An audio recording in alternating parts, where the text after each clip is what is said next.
You're tuned in to More Living with Jim Brogan, broadcast live from the Brogan Financial Studios at News Talk 98.7, where old-fashioned values, expert knowledge, and genuine understanding come together to give you the retirement straight talk you deserve.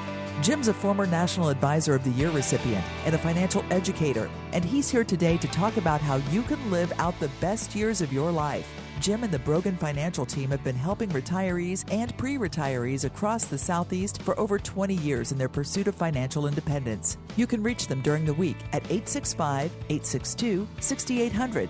So sit back, relax, and get ready to learn, because More Living with Jim Brogan starts now.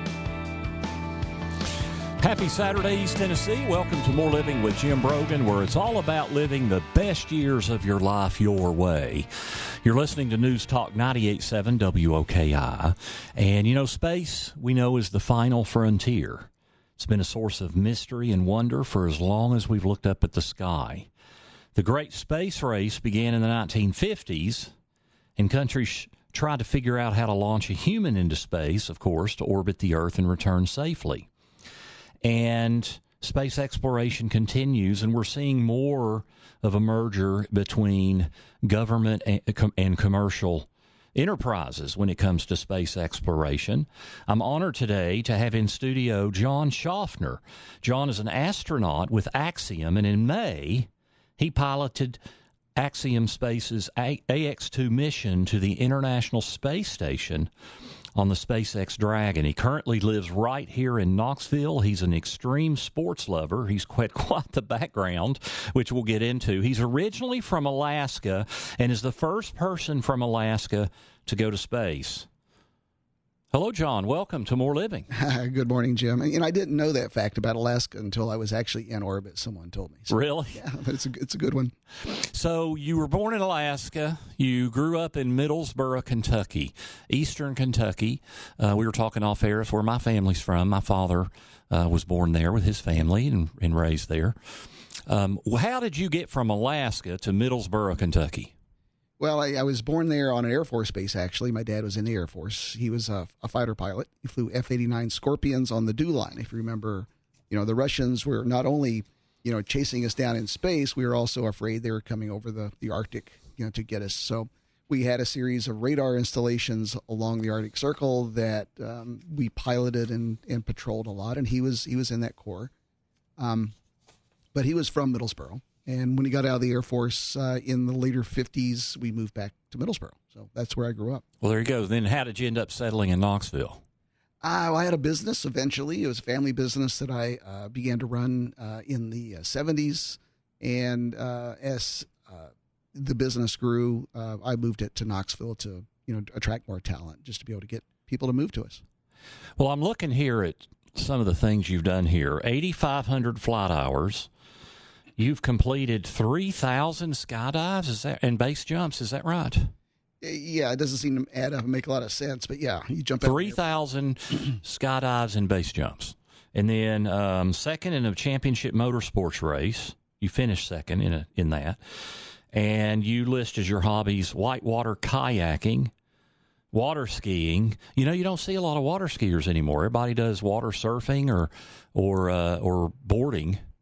Yeah, I guess it's I grew up, our family skied, and I just never see actual skiers out on the lake anymore. Yeah, well, we all remember Cypress Gardens if you grew up in the 60s. Yeah.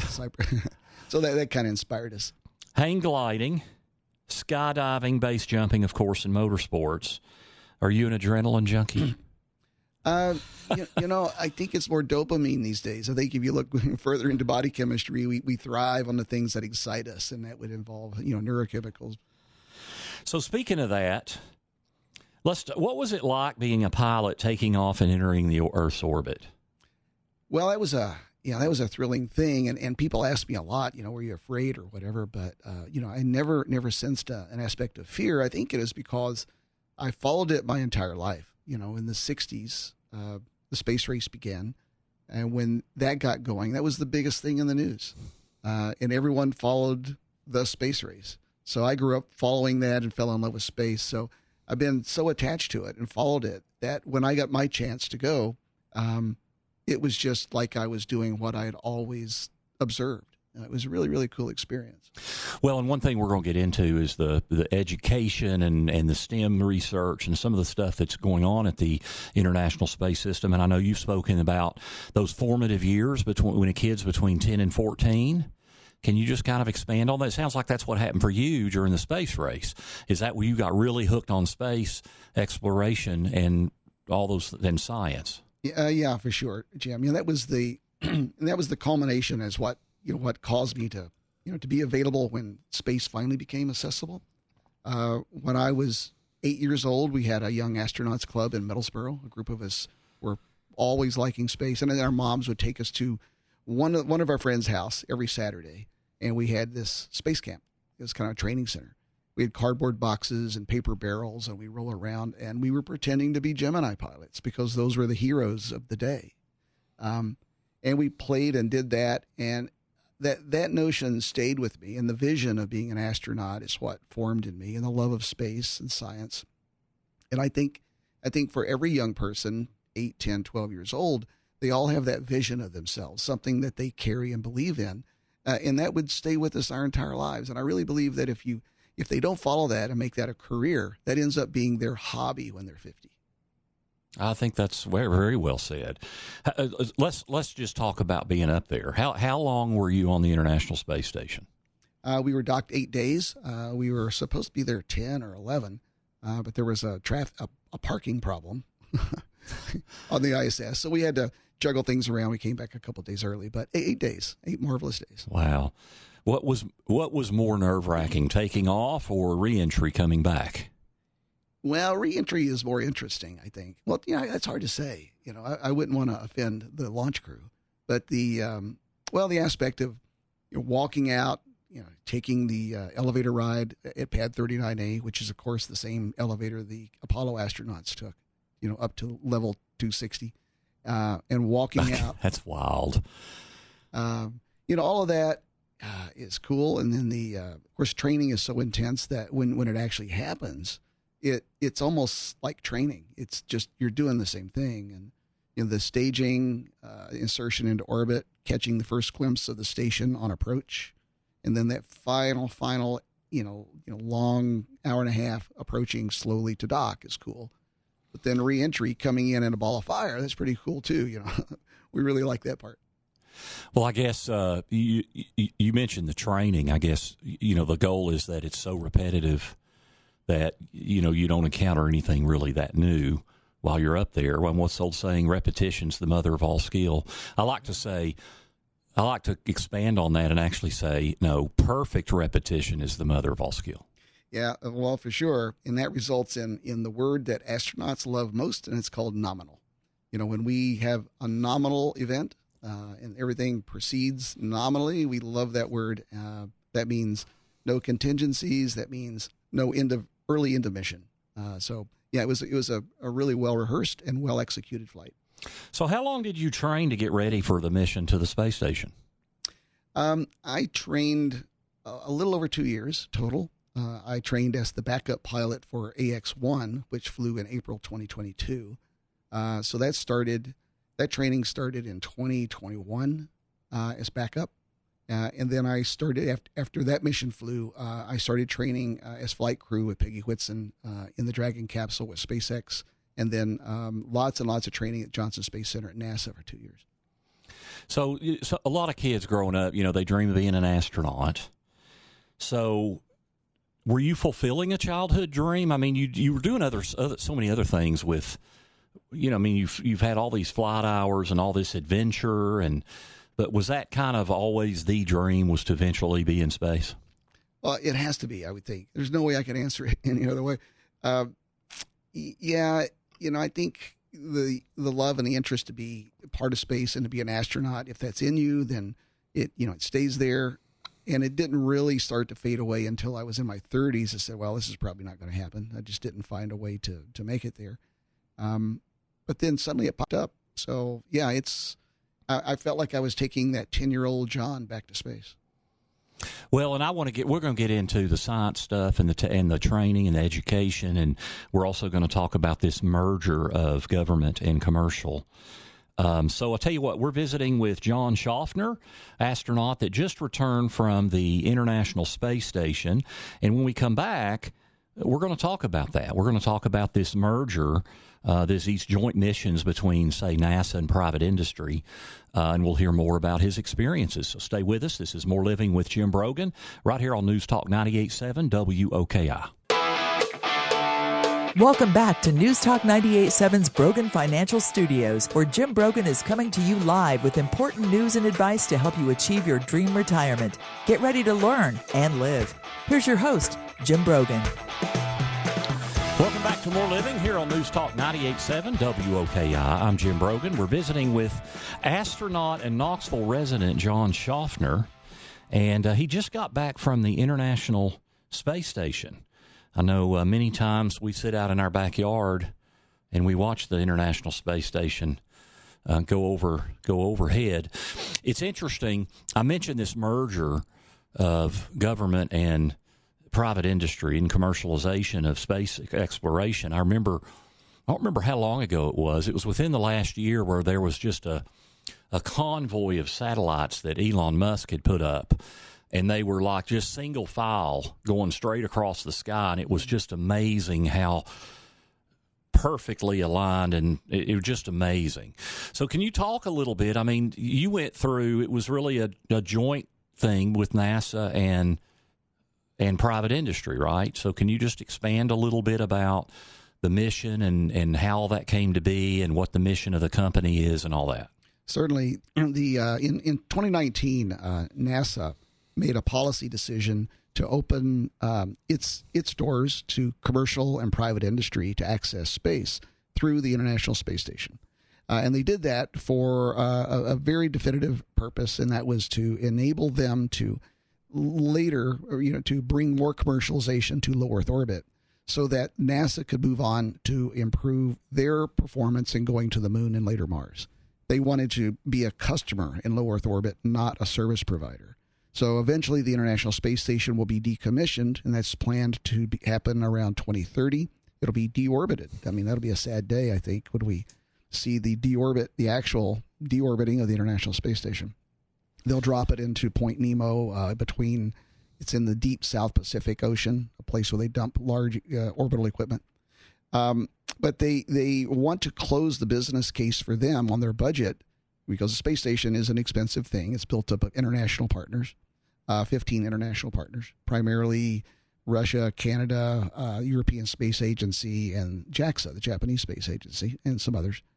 And those partners won't fund forever, and NASA won't continue or should not continue it themselves. It's a taxpayer load. So they want to spend their budget and push that toward lunar exploration, lunar base, and orbiting lunar space station. And they've invited private industry to start participating in low Earth orbit activities, and that led to my mission. Yes, and was this the first commercial mission that had both private and government-sponsored astronauts? That's correct. AX-2, we flew, as you know, a crew of 2 Saudi Arabian astronauts, which was their first National Astronaut Corps, their first class. 2 marvelous individuals, Rayana Barnawi and Ali Arkani. Ali was a fighter pilot from the Saudi Arabian Air Force, and Rayana was a young researcher from industry, from the medical industry. So they represented an initialization of the Saudi government's first go to space, and that's opened the doors for other governments to start doing the same thing. Now, while at the International Space Station, you were able to connect with students from around the world. So tell us about the live events you hosted. Well, yeah, those were a lot of fun. That was, more fun than I expected. For me, it was, as I told you, as a 10-year-old, I wanted to go to space. So I imagined during the course of my training that there is going to be other 10-year-olds out there that are thinking the same thing. So we did a couple of things. Number one, we conceived and initiated an international art and poetry contest, which we invited students around the world in 3 age groups, 5 to 10, 11 to 13, and 14 to 18, to send us either art or poetry about what it would be like to live in space. And we got 930 entries from 26 countries. So we took those to space and exhibited some of our favorites. And we had a lot of live links to schools, school in Ireland, school in Portugal, and a couple schools in the U.S. And talking to the kids, we got some amazing results. And what we learned, Jim, was that the idea and the curiosity and the love of space is so alive and well in young people today, and it's not even taught as a class in school. So they're thinking about these things, and they've got these amazing drawings that we accumulated. We're wondering how they have these notions already. It must be just an innate curiosity that we have as humans that is alive in a 10-year-old. It's truly amazing. Yeah. So when you did these live events, like how many kids attended these things? It varied. We did one at MIT for a middle school that had, I think, 200 students.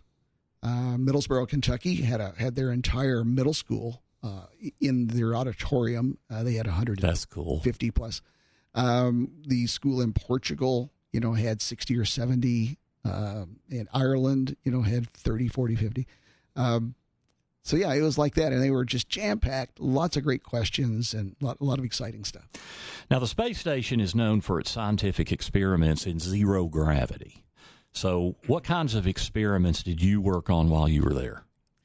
It's a great question because that's what the ISS was designed for initially. And it still is alive. It's a joint partnership between NASA for product development for NASA's side and the the ISS National Laboratory, which is a national laboratory, just like we have lots of those here, just like Oak Ridge National Labs. They have lots of researchers that want to do things.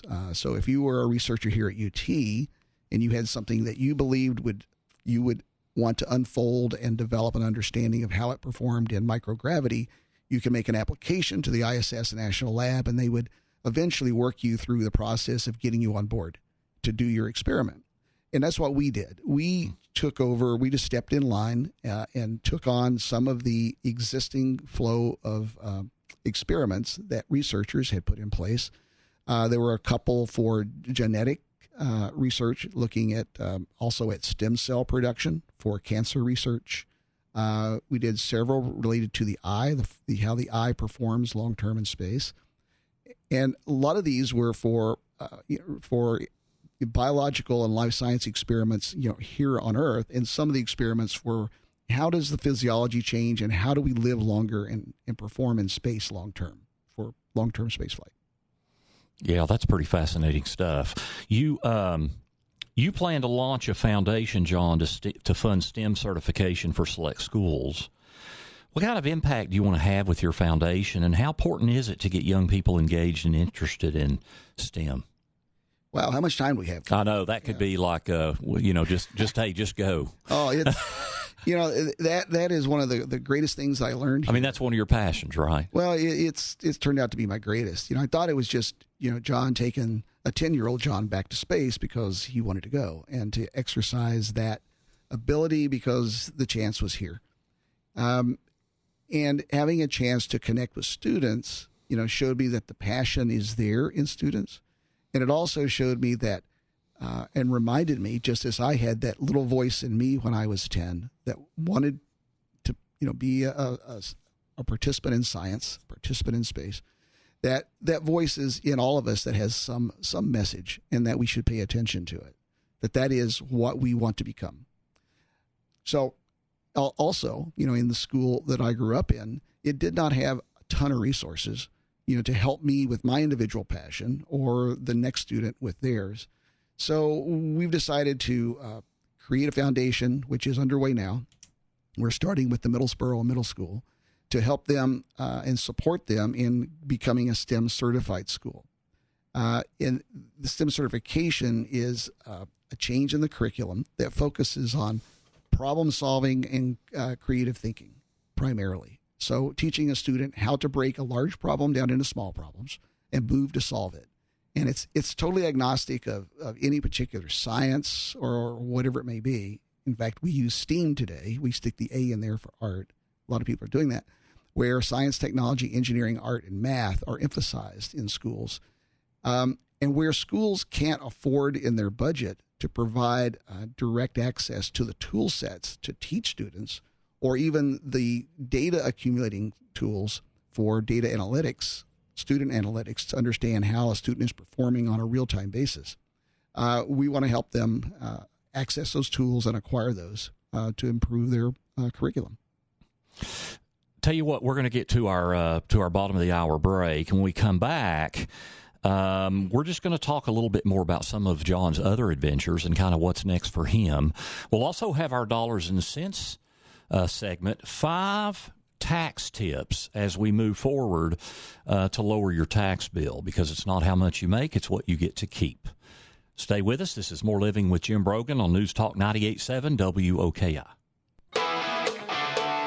Welcome back to News Talk 98.7's Brogan Financial Studios, where Jim Brogan is coming to you live with important news and advice to help you achieve your dream retirement. Get ready to learn and live. Here's your host, Jim Brogan. This is More Living with Jim Brogan, where it's all about living the best years of your life your way. You're listening to News Talk 98.7 WOKI, and I'm just thrilled to have astronaut John Shoffner in studio with us, who just returned from the International Space Station in the first commercial mission that had both private and government-sponsored astronauts. And it's kind of interesting as to what may be on the horizon with space exploration. Before we get back to John, it is time for Dollars and Cents. Want to be sure you are getting the most out of your retirement? For all the years of your retirement? That's the primary goal of More Living with Jim Brogan and our Dollars and Cents segment, where we provide you with an important financial tip that will help positively impact the quality of your life in retirement. And now, here's Jim with this week's Dollars and Cents tip. 5 strategies to help you reduce your tax burden over time. And with the choppy markets I expect we'll have for a while, of course, markets are always inherently potentially choppy. But I think with where we are, whatever you can do to reduce your tax burden is going to be very powerful in retirement in terms of maximizing the security of your retirement income. So tip number 1 is what I would call investment restructuring, or maybe put another way, asset location. Where do you have your different investments housed from a tax perspective?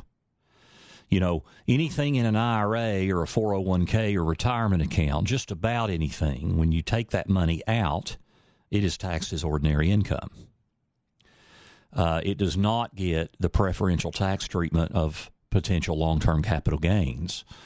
A Roth, of course, is tax-free, but then you don't get any tax benefit when you go into the Roth like you do with an IRA or 401k.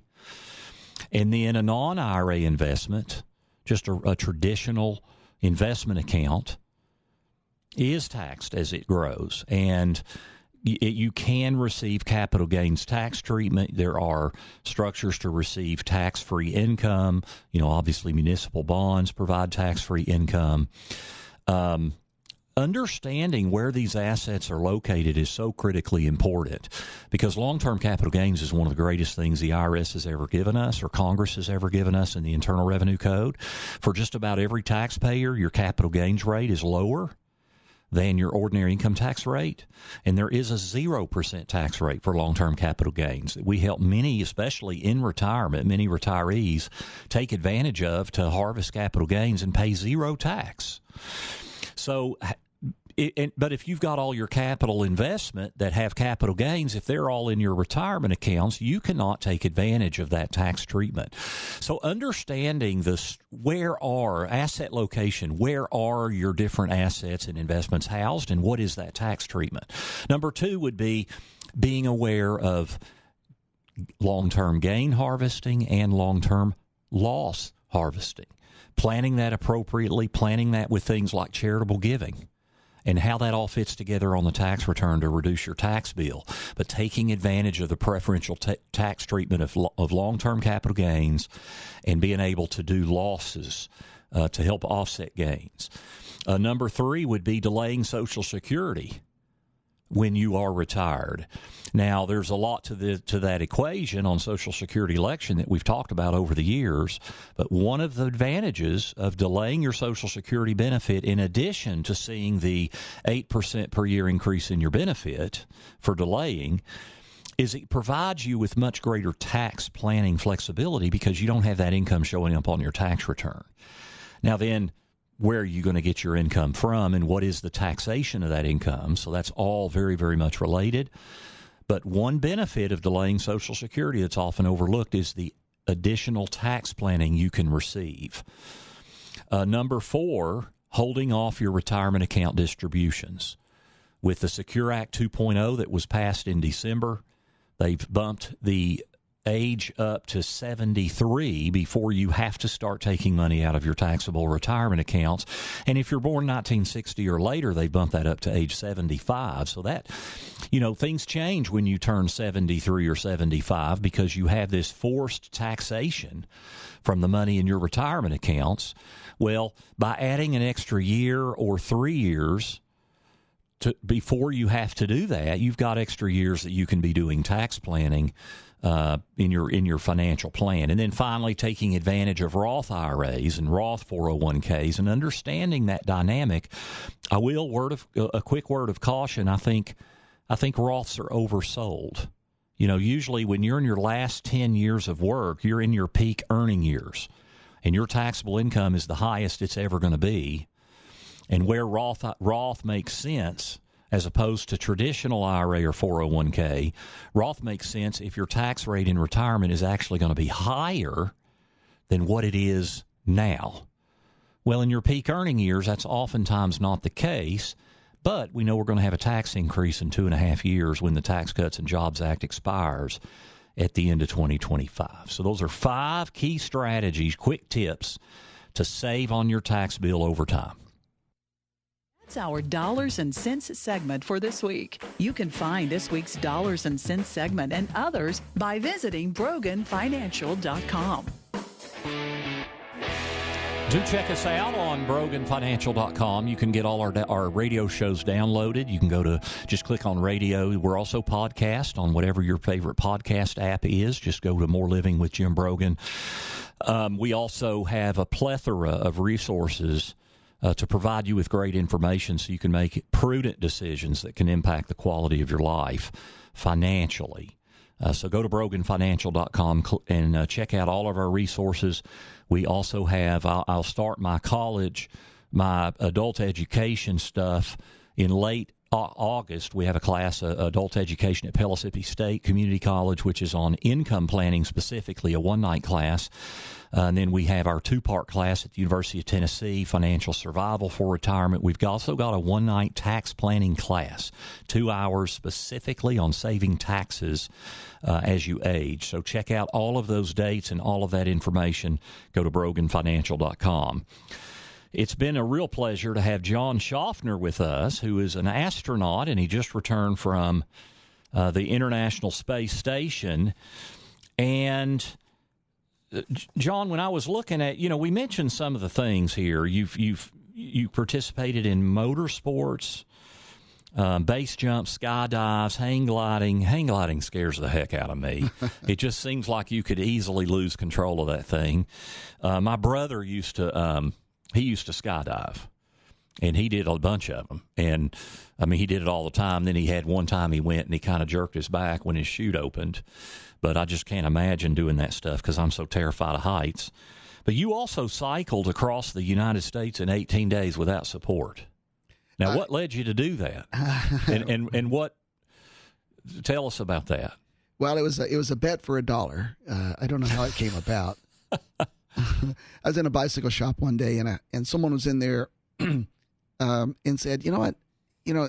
Only so many people, like maybe 20 people at that time, had cycled across the U.S. in less than 3 weeks." And I said, "Well, I could beat 3 weeks." And they said, "Yeah, bet you $1 you can't do that." So that started the cycle. And 3 months later, I found myself on an airplane going to San Diego with my bike in the cargo, and landed in San Diego on Saturday evening. Went to the hotel there at the harbor, put my bike together, woke up at 1 a.m. and started pedaling home. Holy cow. So you went from San Diego to where? Jacksonville, Florida. Holy cow. And without support, what does that mean? You were just completely on your own? Yeah. I mean, did you have some assistance with things like food? And, I mean, what did you do? Well, I organized it pretty well. I did have a friend with me. He was the owner of the bike shop. He was there at the same time. So he and I started off together with a pair of sunglasses, an extra pair of socks, and that was it, and about 6 water bottles. I had someone at my company, FedEx, a big box of power bars, actually Cliff Bars. Sorry about that.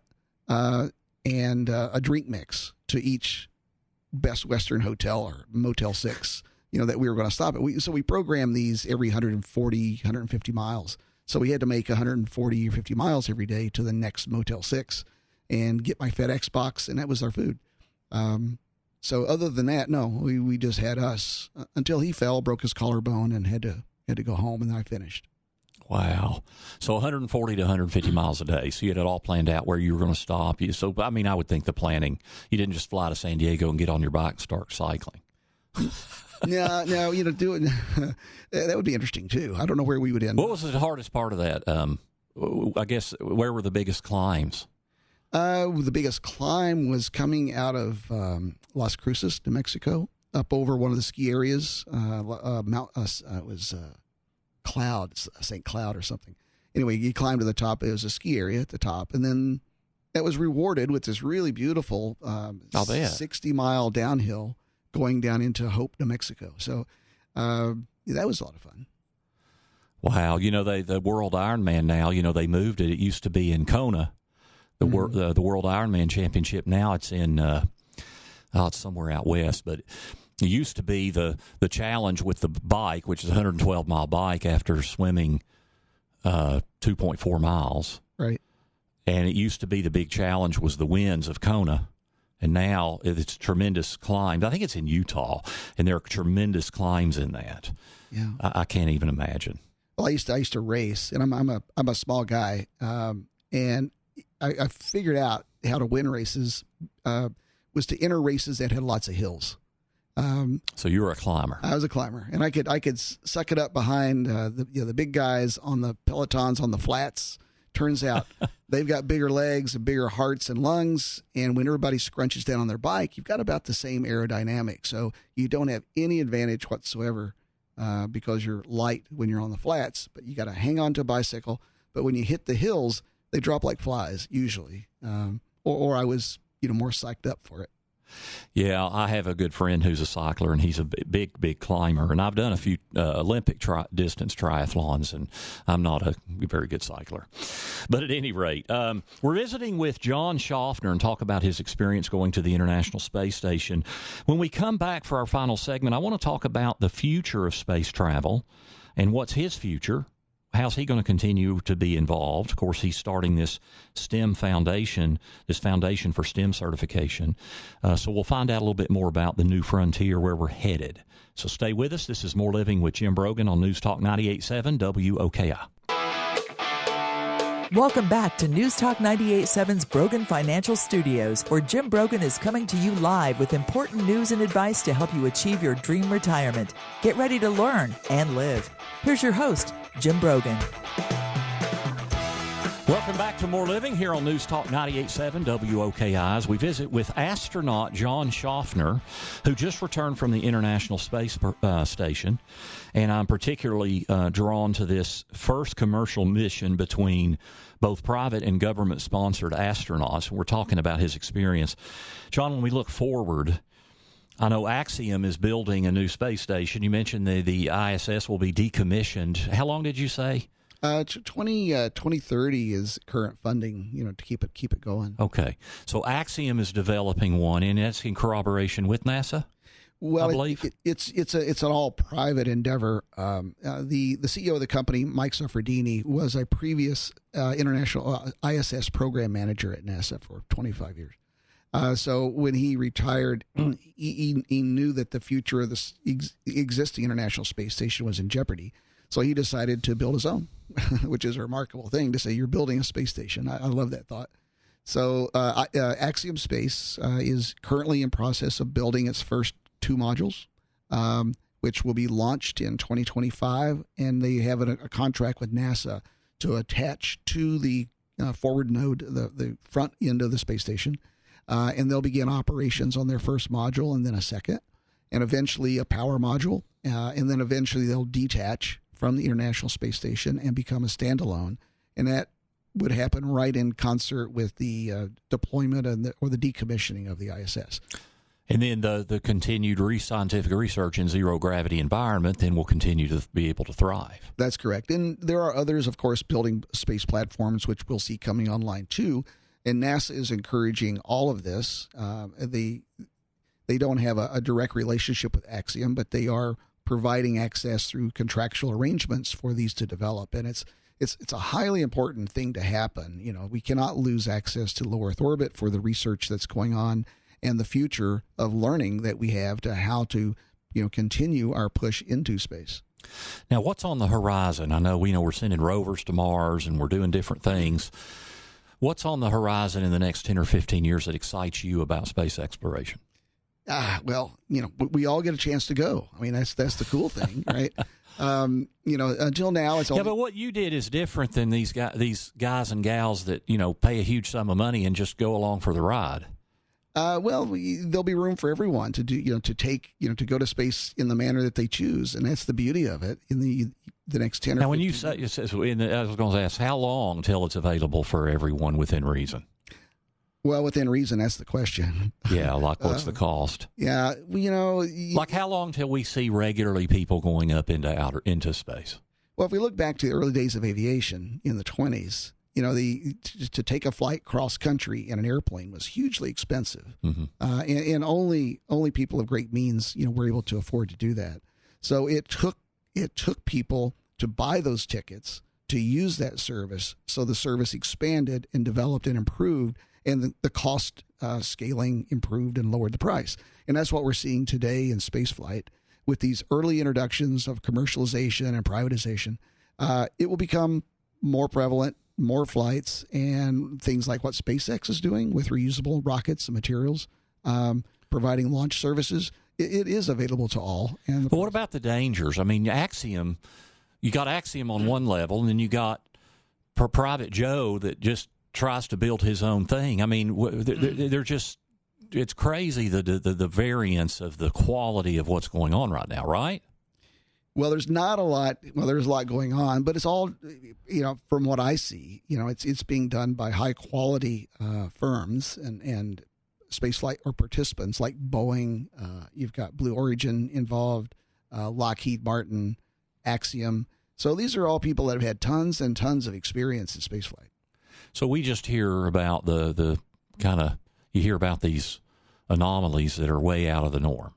Yeah, that's what the news is. I guess that's the news. Yeah, they're sensational, right? The Russians they'll always be in space flight, and the European Space Agency will soon develop its own launch vehicle. They haven't had one for a while, but their plans are to do that. So we're going to get a lot of availability, and that will improve the cost. We're visiting with John Shoffner, an astronaut that just returned from the International Space Station. What's next for you?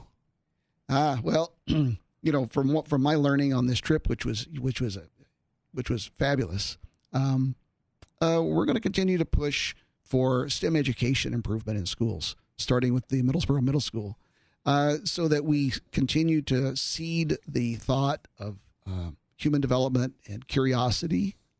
We love the sciences, so we're going to push for that in the young people so that they can wake up and say, yeah, I really do want to do this or do something like this, or I'm curious about this. And it doesn't matter what this is I want to do it. And we want the schools to pay attention to that and parents to listen and start helping their children explore themselves and push them to go out and do it. And that will improve lots of things in total society. Yeah, that passion, I keep coming back to that word because I hear it in you, and especially with education with kids. But you have a quote that you love to say, if you are not doing what you are, then you are just doing what you do. Yeah, well, I believe that's entirely true. I read a book once a long time ago, and I've talked about this a lot.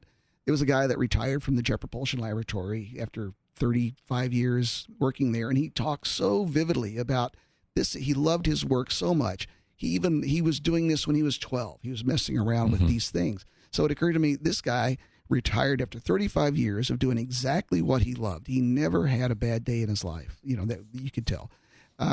So he was doing what he was. That's what he was, that thing. And you could be pushed. I think we probably know a lot of people that are pushed into a career or a choice based on a decision or influence from others that is really contrary to what the fabric of who they are. And they may grow up in a career that they just mortally hate or don't like so much, but they're doing it because they need to, or money or whatever. But imagine if a child could go through high school targeting, already knowing what they love and like, and the school is helping them get there. And then they're all ready to go to higher education or to a strong vocational approach, doing the thing that they really believe that they were. And that is doing what you are. Yeah, it just seems like we got, there's a lot of kids like that. There's a lot of kids. My oldest daughter, and to a degree, my younger daughter, they're 22 and 17. They still don't know what is that? Like, what is that passion? And so one of the things when I speak at UT to undergraduate and graduate level students that are in the College of Business and the College of Finance, when you first get out of college, you may not be it might not be exactly what you want it to be, but pursue everything with passion and excellence, and then find over time what that calling is and pursue it with passion and excellence.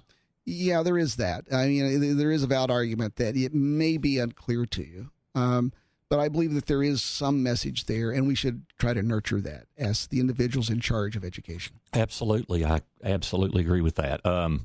Are you planning on returning to space? Yes, I am. On a near-Earth orbit like the ISS, or maybe even something more aggressive? No, I'd like to go back, and the folks at Axiom already know this. When they get their module up, and they'll have availability, they've promised me a spacewalk. So, oh my goodness. That's my next 10-year-old dream, I suppose. I grew up watching, if you remember, Ed White do the first spacewalk for America, and I painted a picture of Ed White in that spacewalk when I was 10, and I took a copy of that picture to space. So that would just scare me. This idea of it. What is that anti-gravity effect? How well can you train for that versus what you actually experience? Well, they train for it really well. The NASA has the Neutral Buoyancy Lab, the NBL, in Houston. It's a big swimming pool, 40 billion gallon swimming pool, and it mimics most of that pretty well. So they practice. Basically, they're practicing the procedures of what they're doing, so that they've got a full mock-up underwater. So it's really hard to mimic low gravity effect. That was one of the hardest things for me on the space station, was moving around. That was the most frustrating thing, was you see the astronauts floating around when you go to YouTube and look at all these ISS videos, and they're just flying like Superman in and out. They make it look really easy. It's actually really, really hard. Well, John Shoffner, astronaut, just returned from the International Space Station. It's fascinating to hear about all this. Thank you so much for taking time out of your schedule and for your passion at helping with education with kids. Wonderful. Very nice talking to you, Jim. Absolutely. That's John Shoffner. We've discussed space exploration because a greater understanding and greater scientific discovery leads to more living, so you can live the best years of your life your way. Thank you for tuning in. Check us out online at broganfinancial.com. Thank you to Chris for engineering the board. Thank you to Jill for helping produce the show. Have a very blessed weekend. We'll see you on the radio next week, as you've been listening to More Living with Jim Brogan, only on News Talk 98.7 WOKI. The views expressed by Jim Brogan and his guests are not that of Cumulus Media. Any discussion of financial, legal, and tax planning strategies is not intended to be individualized advice and is general in nature. Always consult with your advisor for advice specific to your needs. This program's content does not represent a recommendation of any particular security, strategy, or investment by Jim Brogan or Brogan Financial Incorporated.